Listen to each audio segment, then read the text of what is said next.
Today we're going to talk about the topic of sex trafficking. And I know this is a very tender topic and maybe one a lot of people kind of cringe at and think, I know it's a bad thing and I don't really like it very much. But in the first five today, I want to talk broadly about the problem within America. I'm not talking about human trafficking of people brought into America who work as slaves or slave-type labor, which is one problem. I'm talking about the sex trafficking of minor children. I want to tell you just a few quick stories just to give a flavor, and then about one girl in Houston and another woman who is standing up, and it's an amazing thing. But a few quick stories. So in the state of Ohio, there was a child sex trafficking sting in which more than 100 people were arrested. One sex trafficking sting where they had young girls who had been forcibly brought into under control of sex traffickers who were being sexually molested. And they had, at the time of the arrest, a lineup of people waiting to go inside this area, I think it was a trailer park, but waiting to go inside to engage in sexual activity with minor girls. The police described those who were arrested to include a church youth group leader. Another person was an ER doctor, an emergency room doctor. And I tell that story just to make the point that this is not something that only happens in lower income America or America where people are, drugged out. And this is an epidemic in our country. That story was one, rather breathtaking numbers. There also was a big sweep made last year and again this year, just before the Super Bowl. Last year, outside of Atlanta, the police arrested, just in the investigation leading up to the Super Bowl, 169 people arrested in human trafficking, bringing, again, young minor girls to be forced into sexual involvement with adults of various kinds. Another story, Stanislaus County in California. Police, in just one sting, arrested 31 people. I raise these stories to say we could go through details and names, but the larger thing is this is becoming an epidemic in our country. And in part, the reason that it is so difficult to even picture is because to the average American, it is truly invisible.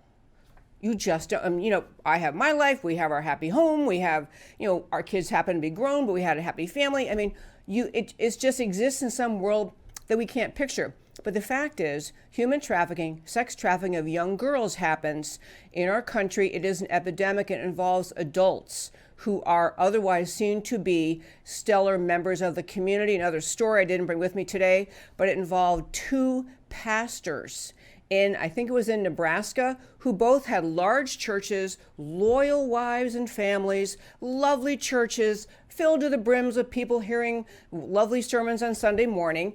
And these two pastors were involved in sex trafficking, and in particular one girl, but passing her back and forth, who was afraid to tell her parents because she said, as she testified, my parents would never believe me that it was our pastor. So this is a huge problem. We're going to be talking about this, though, in the context in just a moment with our guest in studio. Not the story we'll talk about in a moment involves Jeffrey Epstein. It involves girls who were not kidnapped forcibly and taken away from their lives, but really girls lured into, gradually in a step-by-step process, lured into becoming involved in sex trafficking. I want to hit two other quick stories. All these stories, by the way, if you want to read about them, you can go to my website, americacanwetalk.org. On the home page, under shows, drop down list of links. You can read these stories yourself. One involves a girl in Houston, a young girl in Houston, kidnapped outside of her public school, kidnapped by a group that got her involved in sex trafficking in providing sexual services by force to various men. And her story, it gives a little bit of a window on what happens emotionally to these kids. This girl was 13 at the time she was kidnapped. She got involved in this sexual exploitation by the person who grabbed her. And when the police finally arrested the guy, actually, he got arrested. He got taken into custody. She was freed. She's given back to her parents. A few weeks later, she ran away from home because she wanted to go back to the sex trafficker. Because in her confused mind, she developed a bond with him, that he was kind of okay with her. And Eventually, they got her back again, and this young girl ended up taking her own life because she could not get emotionally grounded and stable again. Last story, on a positive note, before I turn to our guest, is this. There's another woman in America who was the victim of sex trafficking for a long time. And this is, if you go to our website and read this is a 13-page story, but you will love it because it's a woman who got caught up in this. She was forcibly grabbed, involved in sex trafficking for years, involved in being the victim. But she decided she was going to make a difference in life for other girls. She helps rescue girls. She helps explain to them what's happening to them. She helps police identify where these people are.